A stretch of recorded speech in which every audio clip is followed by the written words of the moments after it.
Hello there, friends and sane persons, and welcome to another episode of Wednesday Whimsy. Wednesday Whimsy is a short show that I do every Wednesday evening where I talk about a board game, a top 10, a board game related topic, or something else that happens to be on my mind. My name's Kyle, by the way. I love talking about board games and related things, so that's why I'm here.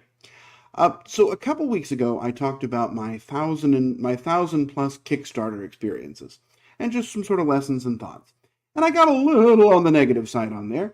And so what I decided I wanted to do in order to make this, have something positive to look at, is to talk about the top 10 sort of Kickstarter or GameFound things that I am waiting for right now, that I'm most excited for, that I'm expecting to come out at some point this year, hopefully, and that I really just can't wait for. And then hopefully in a year or 6 months or whenever they get here, I can come and make another video where I talk about all of them and tell whether they were, yay or nay, hot or not, or rot or whatever.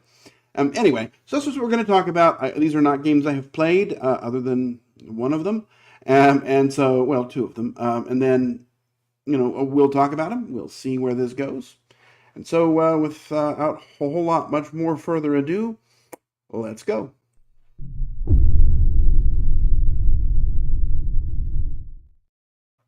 All right, now let me pull up the screen share thing here.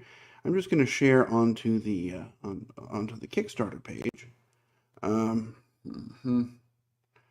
right, there has to be. All right, here we go.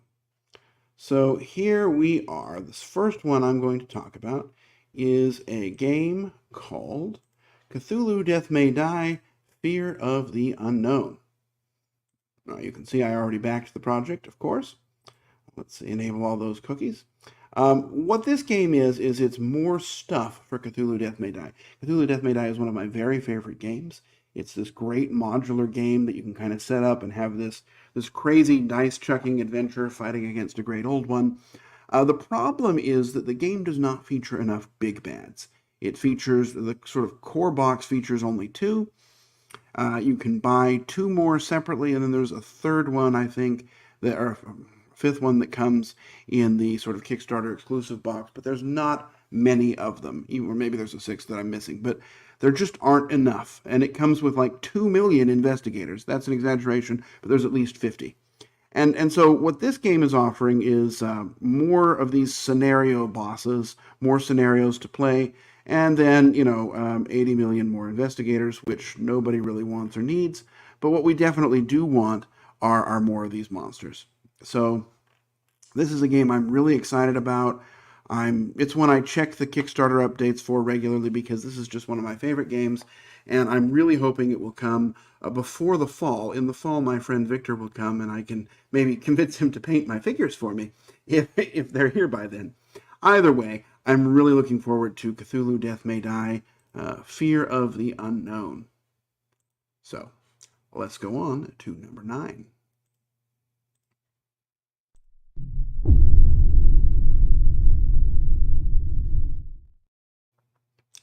All right, my number 9 is another game I've actually played already. This is the sort of third iteration of this game. I'm really excited about the fourth one, but more on that, I guess, in a moment. The game is called Marvel United, and, oops, where's the banner? Marvel United Multiverse. So, okay, I don't know why it's showing this instead of the actual page. There we go. So Marvel United Multiverse is more stuff for Marvel United. They've already covered all of the kind of well-known heroes, and so now we're getting into the lesser-known ones, but we've got a Galactus, and this is a very simple game. It's the most simple of all the Marvel games. Cooperative, you're just playing cards, trying to make combos, and work together to give each other the symbols you need, and you're taking down one of the villains. Now, in Cthulhu Death May Die, I mentioned there were like 6 big bads, not nearly enough. In Marvel United, there's at least 60 already, and this one's going to add a whole bunch more, and way too many heroes. I mean, this game has way too much stuff, but I love it. The differences between characters is usually pretty small, and so it's easy to kind of iterate off of it, but they all have their own unique flavor. This is a game that, when it originally came out, I found underwhelming, But once they added more stuff, I really got into it. This is a game I will set up and play and play and play and play and play for hours until I've played through all of the bosses, and then I mean for days, and then I'll put it away and come back to it again later. They're also making a DC United game, and I sure hope that it's compatible. I'm sure it won't be officially, but I'm hoping it's unofficially exactly the same so that, you can have Superman versus Thanos or, Wolverine against the Riddler, however you want to do it. Really excited for this one. This is the Multiverse one. The DC one has not gone to Kickstarter yet, but it's coming probably this summer. Anyway, very excited to get Marvel United Multiverse. Let's go on to number 8.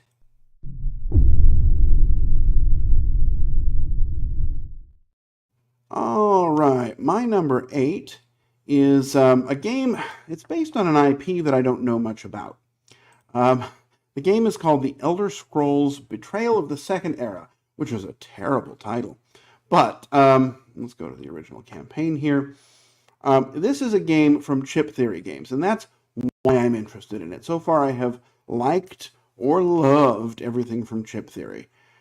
It kind of looks like, these mats look like they're inspired by Cloudspire, although the game doesn't look like Cloudspire. And even if it is, I love Cloudspire. It looks almost more like Too Many Bones with sort of these different dice that you're upgrading.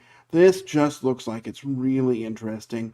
I check the updates on this one all the time. They're not, late or anything. I can't wait for this one to come to me because I know this is going to be something I love. And then I also suspect it will let me, it will finally inspire me to try the video games that this is apparently based off of. So number 8 is The Elder Scrolls Betrayal of the Second Era, something I'm very excited about. Let's try our number 7.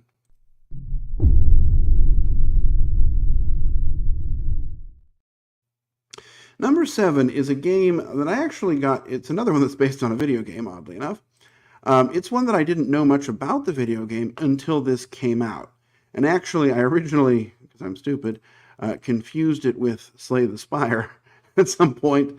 I think they're kind of similar in that you progress through a dungeon and then die and have to start over.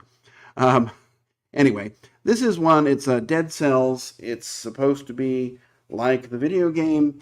And has nothing to do with Slay the Spire, although that was a great version of the video game. I'm excited to try this to sort of see how it all works. The one thing about it is it looks like there's sort of different characters, which there really aren't in Dead Cells. It's kind of just one character that goes through. But I'm hoping it's interesting. I hope it has that same feel of upgrade and a bunch of different weapons to try and different things to explore. It looks like it's going to look fantastic. It's got a great design team behind it. I'm just really looking forward to this one. I already know the video game. It will make me want to play the video game again, which is even better. And that is Dead Cells.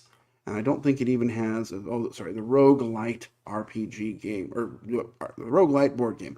I don't know why I can't read. Anton Balza is a famous designer. Actually, all of these people. I don't know that I know Corentin Lebrat, but the others have all done great stuff. So there's a lot to look forward to in this one. I'm hoping it comes soon.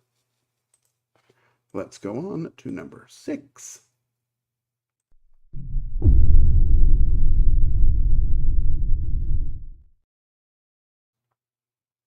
And number 6 is probably going to be the next one that arrives. I got an address confirmation about it a few weeks ago. It has not yet shipped as far as I know, but it looks like it's pretty close to done, and that's great because it's been a long time coming, and that game is Arcs. Arcs is by Leader Games, and I have liked most of their stuff. They're the same people who brought you Root. This one, it looks like it's kind of like trick-taking, but you're also using, the cards you bid to activate different scoring effects and to get some kinds of area control and take over different spots and upgrade stuff. And it looks like there's a lot going on in this. This is not an easy game. I don't think it will be soloable at all, but that's okay. It just looks like a really fantastic game, and it's from a company that always surprises me with how interesting their games can be. Even the few that have been kind of duds for me, like Oath, I really enjoyed what it was trying to do. So I'm very interested in this one. I'm hoping it will come in the next month. I guess we'll see. It's always unpredictable. But that is my number 6, Arcs. And with that, let's go to number 5.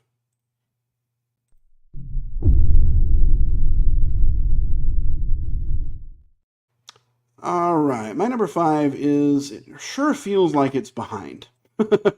I forget when they promised it originally.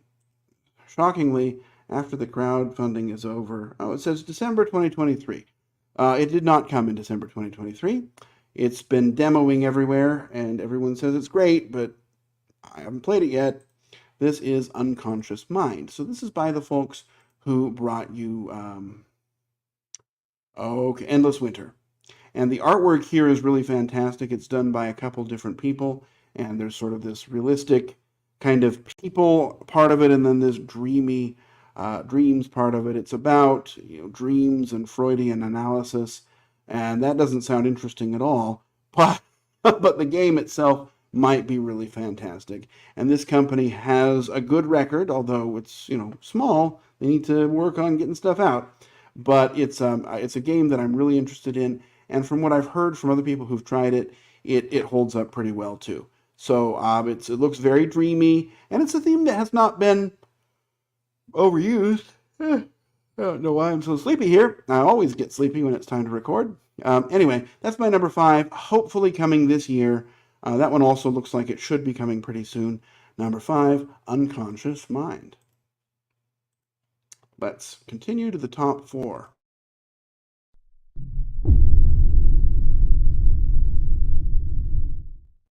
My number 4 is another one that I've sort of played. It's it was at Dice Tower West, and they had it set up. Now, it was only kind of half the game. There was sort of the combat piece.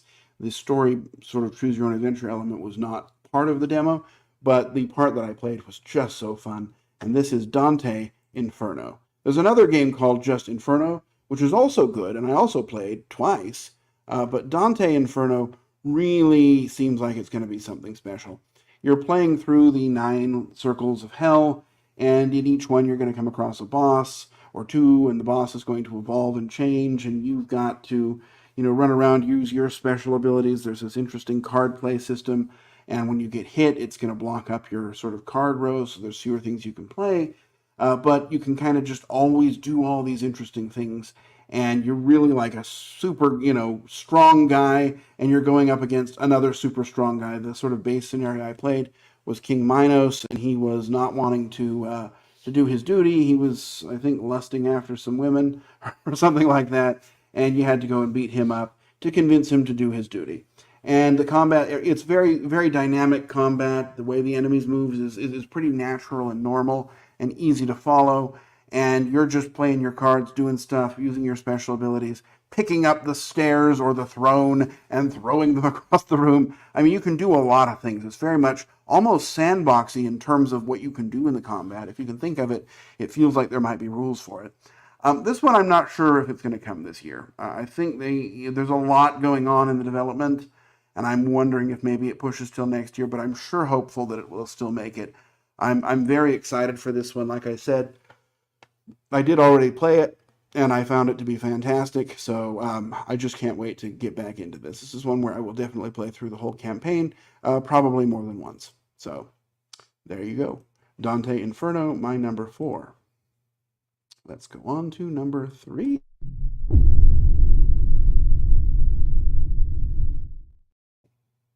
Well, this is one I know our friend Ilya is excited about.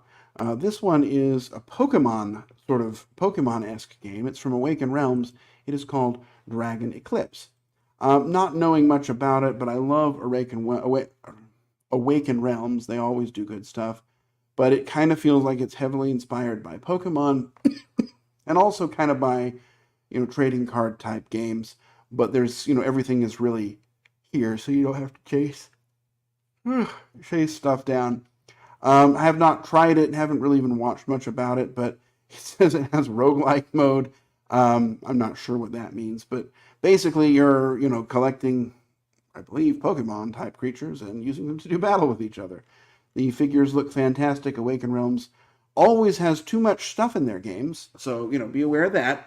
But they've had very few misses for me, and so I'm very excited to try Dragon Eclipse. All right, what could the top two be? Well, let's find out.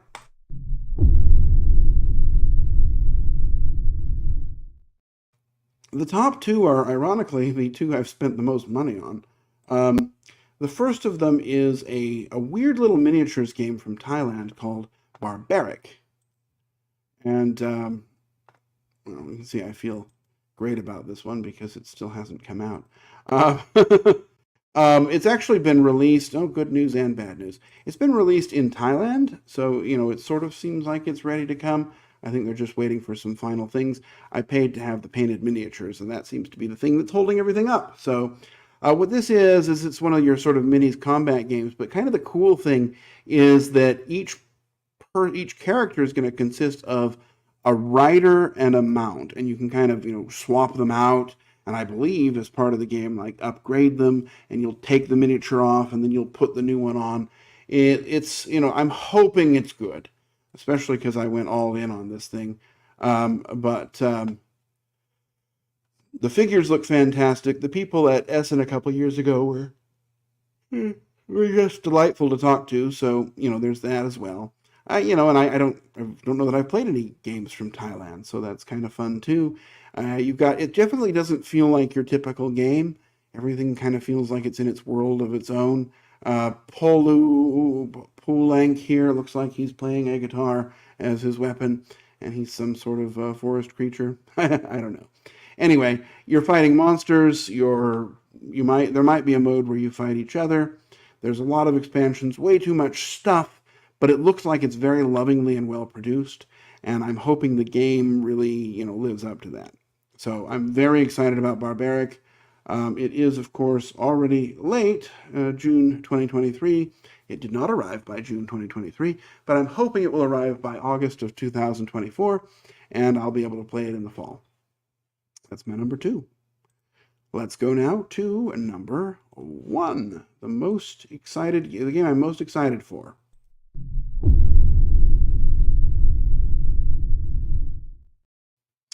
All right, and I actually talked about this one on my on my Kickstarter episode a few weeks ago. This is one that was supposed to come out in November of 2021, so I'm really not very happy with that. It's been recognizing that was a difficult time. It's still been a couple of years since then, and the company just seems to always run into an excuse. But let's hope, and that game is Freedom 5. So Freedom 5 is a game. It's basically the game is the same sort of game system as Defenders of the Realm, but it's in the Sentinels of the Multiverse universe. So you've got your heroes and your villains from Sentinels of the Multiverse, the sort of card game, and they're working together in this cooperative sort of tabletop game with card play and dice rolling and moving around and wiping out minions and playing through these scenarios with many of the big bads that you know and love from the Sentinels of the Multiverse games. Citizen Dawn here looks very menacing. It's just a game I'm so excited about. It looks like it has so many possibilities. It's going to be a little more approachable than Defenders of the Realm, simply because it's going to be, hopefully laid out a little bit better and a little more streamlined. But I am just, it's a Dice Tower Essentials game. Hopefully, it still hasn't come out, so who knows. I got, of course, the painted minis and everything. I went all the way in. This game's going to look so fantastic. This is going to be the game I just want to play. It's the game I've wanted to play for a long time. They keep saying try it on Tabletop Simulator, but I don't know how to use those things. Those are really complicated, and you spend more of your time. Oops, I didn't even put the banner up. You spend more of your time figuring out how to use the interface than actually enjoying the game. So I've kind of sat out on that, but I'm really so excited about this. I'm kind of angry that it's 3 years late already, and really no news other than kind of excuse type updates. Let's see what the latest one was. It was May-June update and a look at the physical game. And you're going to see it's going to say things like timeline, manufacturer still wrapping up the boxes. This means boats by early July. Well, who knows, right? Hopefully the games really will arrive in August, and I will play them, and it will be my favorite game of the year. I'm just so convinced I'm gonna love this game, and I don't know if that's just me, Stockholm syndrome with my money, or that I really am convinced that I'm going to love it. But I love the IP, and I like the base game or the game it's based on, so I'm pretty sure this is going to be a hit for me. Anyway, that's it. That's all the games I have to talk about. The top 10 Kickstarter and/or GameFound games. Most of them are on Kickstarter, but those two are really synonymous these days. So yeah, you can see 10 of my 1,000 plus, and you can hear me be excited for some games. I really do hope in 6 months I'll be able to come back and do another episode where I talk about how these were, and I'll probably talk about some of them separately on their own episodes at some point as well. Anyway, I do love games, and I get really excited about them. I recognize I've got a whole lot here to keep me occupied while I wait for these, and I'm really grateful for that as well. But it's always good to be excited about what's coming next. So I'm going to leave it at that. That's been another episode for us. I will see you back here again next week for another episode of Wednesday Whimsy. And until then, I'll wish you safe travels and courage when you need it. So, bye-bye.